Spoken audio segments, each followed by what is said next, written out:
तो चलिए आज हम देखते हैं न्यू चैप्टर जिसका नाम है परमुटेशन एंड कॉम्बिनेशन। तो इस चैप्टर को पढ़ने से पहले एक इसका इम्पोर्टेंट टॉपिक है जिसको हम जान लेते हैं, उसके बाद हम इस चैप्टर में आएंगे। वो टॉपिक है आपका इवेंट यानी कि घटना। ठीक है, ये जो इवेंट है ये दो टाइप का होता है। पहला का नाम है डिपेंडेंट इवेंट,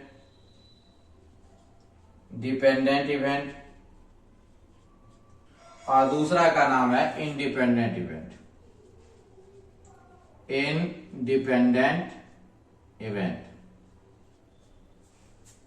डिपेंडेंट इवेंट यानी कि स्वतंत्र घटना और इंडिपेंडेंट इवेंट यानी कि स्वतंत्र घटना। ठीक है, तो चलिए हम देखते हैं ये दो टाइप का जो घटना ये होता क्या चीज है। तो इसको हम एक एग्जांपल द्वारा समझते हैं। जैसे हम किसी को मार्केट भेजे और उसको बोले आलू और प्याज लाने के लिए,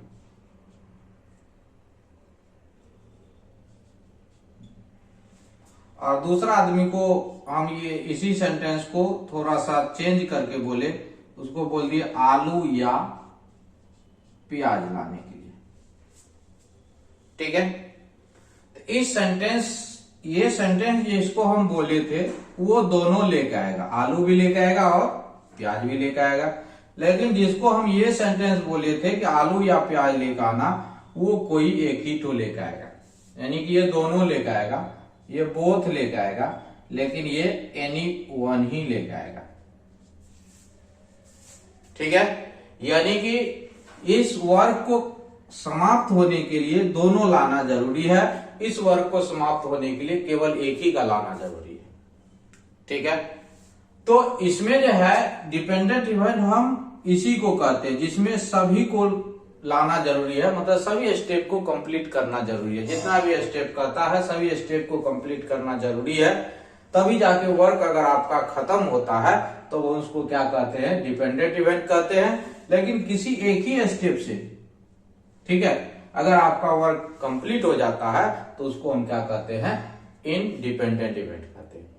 मतलब डिपेंडेंट इवेंट तभी होता है जब सभी घटना के पूरा होने से वर्क खत्म होता है। जितना भी घटना है आपका, यानी कि यहाँ दो घटना है, आलू लाना और प्याज लाना, तो जितना भी घटना है अगर सभी घटना को समाप्त होने पर वर्क पूरा होता है तो उसको हम कहते हैं डिपेंडेंट इवेंट यानी कि स्वतंत्र घटना। और किसी एक ही घटना से अगर मेरा वर्क पूरा हो जाता है तो उसको हम कौन सा घटना कहते हैं, इंडिपेंडेंट घटना कहते हैं। ठीक है, यानी कि स्वतंत्र घटना कहते हैं। तो इसका एक कॉन्सेप्ट है कि अगर घटना आपका इंडिपेंडेंट है तो टोटल तरीका निकालने के लिए गुना करना पड़ता है। डिपेंडेंट है तो टोटल तरीका निकालने के लिए गुना करना पड़ता है। और अगर घटना आपका इंडिपेंडेंट है तो टोटल वेज यानी कि तरीका निकालने के लिए आपको क्या करना पड़ेगा, एडिशन करना पड़ेगा। एडिशन यानी कि जोड़ करना पड़ता है। तो ये कोई भी क्वेश्चन बनाने के लिए सबसे पहले आपको ये पकड़ना पड़ेगा जो भी वर्क हमको दिया गया, मतलब जो भी सॉल्यूशन दिया गया है वो डिपेंडेंट है या इंडिपेंडेंट है, मतलब वो डिपेंडेंट इवेंट पे आधारित है या इंडिपेंडेंट इवेंट पे आधारित है। ठीक है, पकड़ने का सीधा सा कॉन्सेप्ट है। आप देखिएगा अगर जितना इवेंट है सबको पूरा होने से अगर वर्क आपका खत्म होता है तो वो आपका डिपेंडेंट इवेंट होगा, और अगर किसी एक से वर्क कंप्लीट हो जाता है तो वो आपका क्या होगा, इंडिपेंडेंट इवेंट होगा। तो जैसे देखिए एक दूसरा एग्जांपल कहा कि 3 अंक का संख्या बनाइए। क्या कहा, 3 अंक का संख्या बनाइए। तो हम 3 अंक का संख्या मतलब 3 घर बनाए, इस तीनों घर को भरेंगे तभी काम कंप्लीट होगा। क्या एक घर को भर देंगे तो काम कंप्लीट हो जाएगा, नहीं होगा। यानी कि 3 अंक का संख्या बनाने के लिए तीनों घर को भरना जरूरी है, तभी जाके 3 अंक का संख्या बनेगा। अगर आप एक घर भर के छोड़ दिए तो एक अंक का संख्या बना। तो ये जो घटना हो गया ये कौन सा घटना हो गया, आपका डिपेंडेंट घटना हो गया। ठीक है, कौन सा घटना हुआ, ये डिपेंडेंट घटना हुआ। तो चलिए हम कुछ एग्जांपल के द्वारा देखते हैं कि कोई सवाल हम देखते हैं और उसको बनाने का हम प्रयास करते हैं। चलिए हम 7.1 में चलते हैं। 7.1 का पहला सवाल है कि 7.1 का फर्स्ट नंबर सवाल, इसमें कुछ डिजिट दिया गया है, वो डिजिट क्या क्या दिया हुआ देख लीजिए। ये मेरा डिजिट है, बॉक्स टाइप का हम बना दिए, इसमें डिजिट है 1 2 3 4 5, ठीक है। तो नंबर ऑफ डिजिट कितना हो गया, नंबर ऑफ डिजिट की संख्या इसमें कितना है, 5 है, काउंटिंग कर लेंगे, 5 हो गया। अब हमको कह रहा है कि 3 अंक का संख्या बनाइए। एक नंबर में कह रहा पुनरावृत्ति हो सकता है, 2 नंबर में कह रहा पुनरावृत्ति नहीं हो सकता। तो ये क्या चीज होता है समझ लीजिए। जैसे कि लिखा हुआ 224 3 अंक का संख्या है, इसमें 2 का पुनरावृत्ति हो गया, या 222 2 का पुनरावृत्ति हो गया, ट्रिपल पुनरावृत्ति हो गया। तो यही चीज होता है, कहता है पुनरावृत्ति नहीं होगा, एक में कहता है पुनरावृत्ति होगा, ठीक है। तो वो एक सेंटेंस प्रत्येक क्वेश्चन में जरूर लिखा रहता है पुनरावृत्ति होगा या पुनरावृत्ति नहीं होगा। इंग्लिश में repetition allowed, repetition not allowed, यही वो सेंटेंस उसमें लिखा रहेगा, रिपीटेशन अलाउड और रिपीटेशन नॉट अलाउड। इसमें भी है, एक नंबर में कह रहा रिपीटेशन अलाउड है, 2 नंबर में कह रहा रिपीटेशन अलाउड नहीं है। हम दोनों को बारी बारी से समझेंगे, पहले हम रिपीटेशन अलाउड वाला का देखते हैं। तो कितना अंक का संख्या बनाना है आपको, 3 अंक का संख्या बनाना है। तो आप इस टाइप का 3 बॉक्स बना लीजिए। तो ये हो गया फर्स्ट बॉक्स,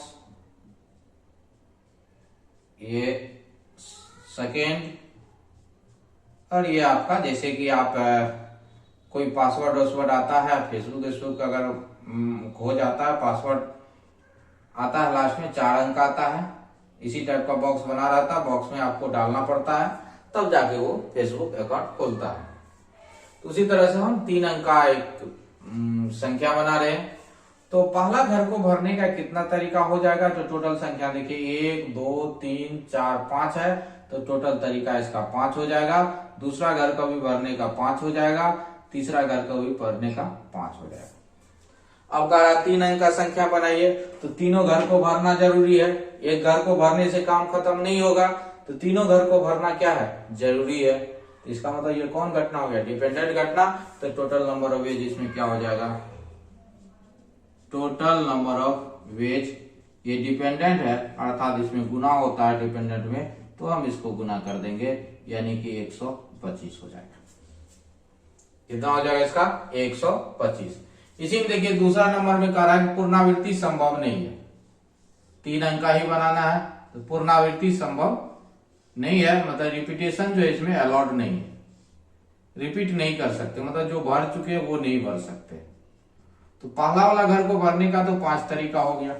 अब इसमें टोटल 5 डिजिट था, एक तो हम भर दिए, तो अब मेरे पास 4 ही बचा ना, तो इसका हो जाएगा 4 तरीका। क्यों, ये 5 में से कोई एक वर्ड इसमें हम डाल दिए, तो एक वर्ड तो इससे निकल जाएगा, इसमें कितना वर्ड बचेगा, 4 ही बचेगा ना, तो उसका हो जाएगा 4 तरीका।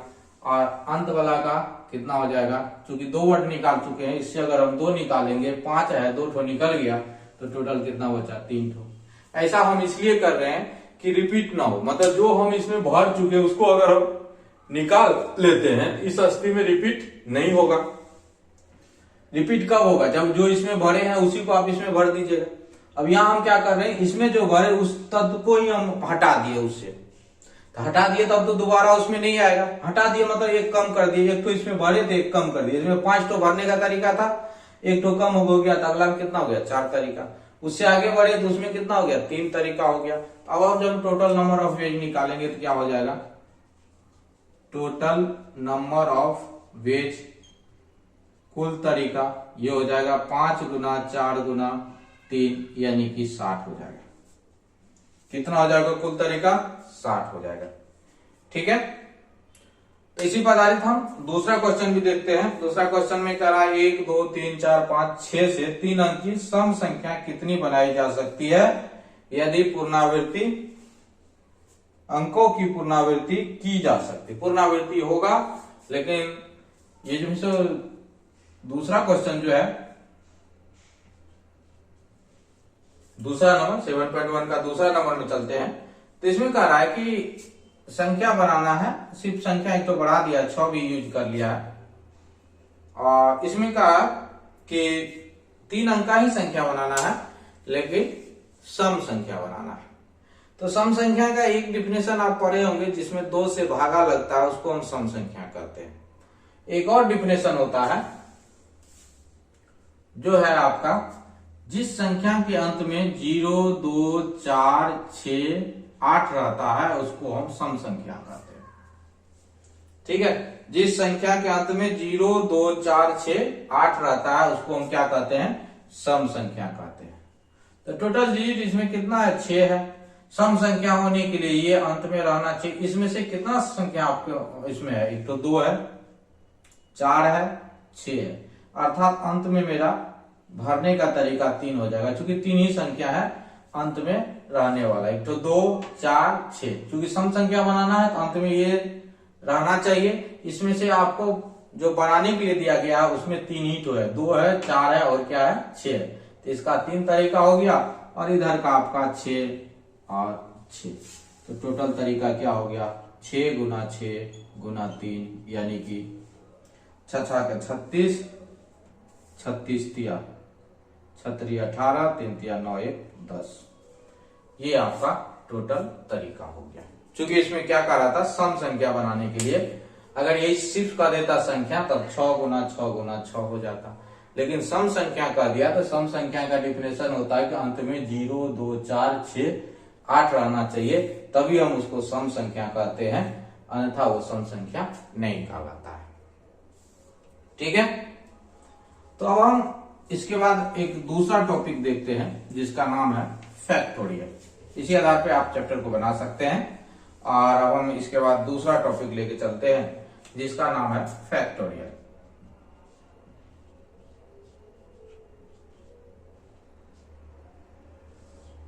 हिंदी होता है क्रमिक गुणज। ठीक है, इसका डिफिनेशन जो होता है, the product of first n natural number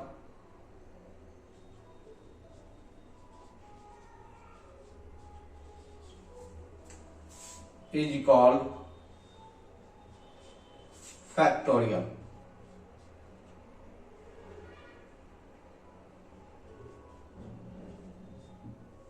यानी कि प्रथम प्राकृत संख्याओं का जो गुणनफल होता है, उसे हम क्या कहते हैं? फैक्टोरियल n कहते हैं। इट इज डिनोटेड बाय ये या ये सिंबल द्वारा इसको क्या किया जाता है? सूचित किया जाता है। ठीक है, जैसे एग्जांपल के तौर पर देखिए, अगर आपको लिख दिया है फैक्टोरियल 4, तो आपको क्या करना है कि 4 से कम होना है, तब तक कम होते रहिएगा जब तक 1 नहीं आ जाए। फैक्टोरियल 1 तक होता है, तो 4 लिखा तो 4 से कम हो गए, 4 गुना 3 गुना 2 गुना 1, यानी कि 24 हो गया।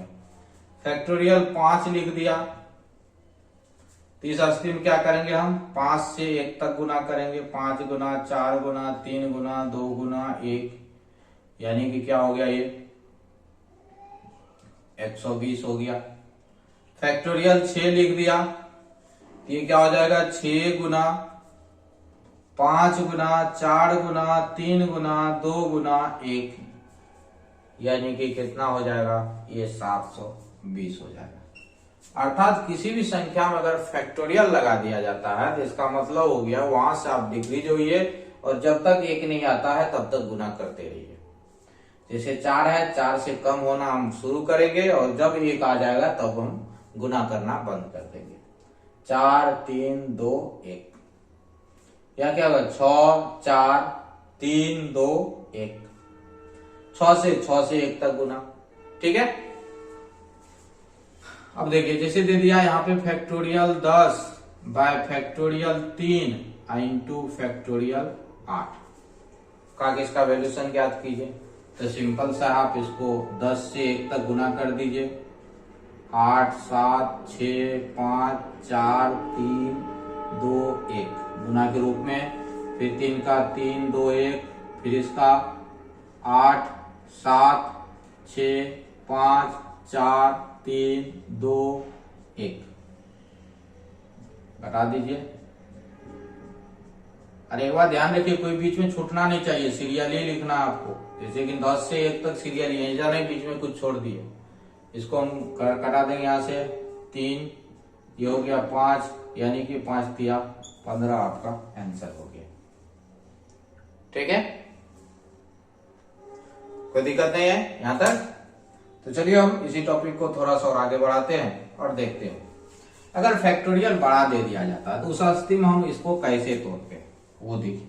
जैसे दे दिया फैक्टोरियल 50, अब 50 से 1 तक गुना करना तो संभव नहीं है। इस टाइप का जब भी आता है तो इस टाइप के सवाल के लिए क्या करना पड़ता है कि उसको हम तोड़ लेते हैं। तोड़ने के लिए मतलब इससे नीचा किसी में भी आप तोड़ सकते हैं। जैसे 49 में तोड़ना है तो 50 गुना 49 फैक्टोरियल हो गया। अगर आपको 48 में तोड़ना है तो 50 49 48 फैक्टोरियल हो गया। अगर आपको 47 में तोड़ना है 50 49 48, उसके बाद क्या हो गया 47, या उससे भी कम में तोड़ना है तो आप घटते जाइए।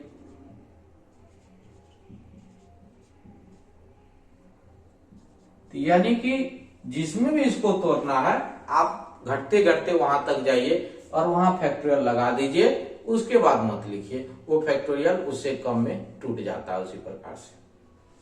जैसे कि मान लीजिए 50 को हम 49 में भी तोड़ सकते हैं, 48 में भी, 47 में भी, 46 में भी, 45 में भी तोड़ सकते हैं, 44, उससे नीचा जो भी है किसी में भी तोड़ सकते हैं। तोड़ने का सिंपल सा नियम है कि आप जितना फैक्टोरियल दिया हुआ उससे आप डिक्रीज करते जाइए, मतलब नीचे आते जाइए। जहां आपको लगाना है वहां लगा दीजिए फैक्टोरियल, और लगाने के बाद मत लिखिएगा। जैसे 49 में लगाना था लगा दिए, 49 के बाद आप नहीं लिखेंगे। फैक्टोरियल का सिंबल जैसे लगाएंगे वो स्टॉप हो जाएगा, उसके बाद आगे नहीं बढ़ेगा।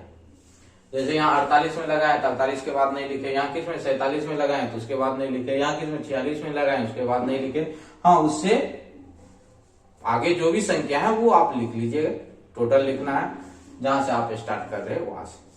अब इसका उपयोग कब कीजिएगा वो देखिए। जैसे मान लिया फैक्टोरियल 50 बाय दे दिया फैक्टोरियल 48 का, इसको हल कीजिए। तो सिंपल सा कॉन्सेप्ट है, आप जो अभी पढ़े हैं वो कर लिए, इसको 48 में चेंज कर दीजिए बड़ा वाला को। क्या हो गया फैक्टोरियल 48 कट गया, और आप इसको गुना कर लीजिए, वही आपका आंसर हो गया। गुना करना कर लीजिए यहाँ से, 9 50 45 5 का 20 4 24, और ये हो गया 24 50 आपका आंसर हो गया। ठीक है, तो इस स्थिति में ध्यान रखिए फैक्टोरियल जो कटाते हैं जब सेम रहेगा तभी कटाया जाता है, अदरवाइज नहीं कटता। यानी कि कहने का मतलब हम जो कह रहे हैं वो समझ लीजिए। यानी कि ऐसा नहीं फैक्टोरियल 8 है बट फैक्टोरियल 2 है तो इसको कटा दिए फैक्टोरियल 4 लिख दीजिए, ये गलत है। ऐसा नहीं होता इसमें। ये कटा तभी सकते हैं जब दोनों सेम रहेगा तभी कटा सकते हैं, अदरवाइज ये कटता नहीं है। अब जैसे देखिए क्वेश्चन हम आपको बता रहे हैं, आपका एक सवाल दिया हुआ है, given 1 bye factorial 7 1 bye factorial 8 बराबर x बाय फैक्टोरियल 9। तो कहा कि x का वैल्यूशन बताइए कि x का वैल्यूशन क्या होगा। ठीक है, तो चलिए हम x का वैल्यूशन निकाल के दिखाते हैं। अब इसमें देखिए सबसे कम कौन है, इसमें यहाँ 7 है, यहाँ 8 है, यहाँ 9 है, सबसे कम 7 है ना, तो सबको फैक्टोरियल 7 में आप क्या कर दीजिए, तोड़ दीजिए। सबसे कम वाला में ही तोड़ देंगे, 8 इंटू फैक्टोरियल 7, इसको भी तोड़ देंगे 8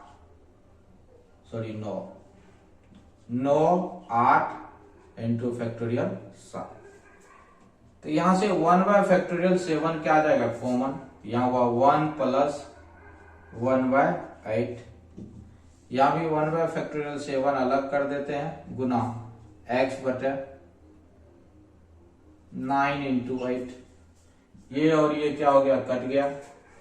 इधर का एलसीएम ले लीजिए, 8 प्लस 1 बटे 8 बराबर x बटे 9 इंटू 8, 8 भी कैंसिल हो गया, 9 बराबर x बटे 9, तो यानी कि x बराबर 9 इंटू 9 यानी कि 81 आपका आंसर हो गया। तो फैक्टोरियल वाला क्वेश्चन जब भी आएगा तो उसमें देख लीजिएगा क्वेश्चन में सबसे छोटा कौन है, सबसे पहले उसको सबसे छोटा वाला में तोड़ लीजिएगा और कॉमन लेकर के कटा दीजिएगा। जैसे कटा दे फैक्टोरियल हट गया तो वो तो सिंपल सवाल हो गया। तो अब सिंपल सवाल जैसे बनता है, जैसे मैट्रिक में बनाए थे उसी तरह से आप हल कर लीजिएगा। लेकिन पहले क्या कर लीजिएगा, फैक्टोरियल को आप क्या कर लीजिएगा, हटा लीजिएगा। ठीक है, तो ये इस टाइप का क्वेश्चन जो आपको 7.2 में मिलेगा, आप उसको इसी प्रकार से बना सकते हैं। आज के लिए हम यहीं तक रखते हैं, आगे देखेंगे नेक्स्ट।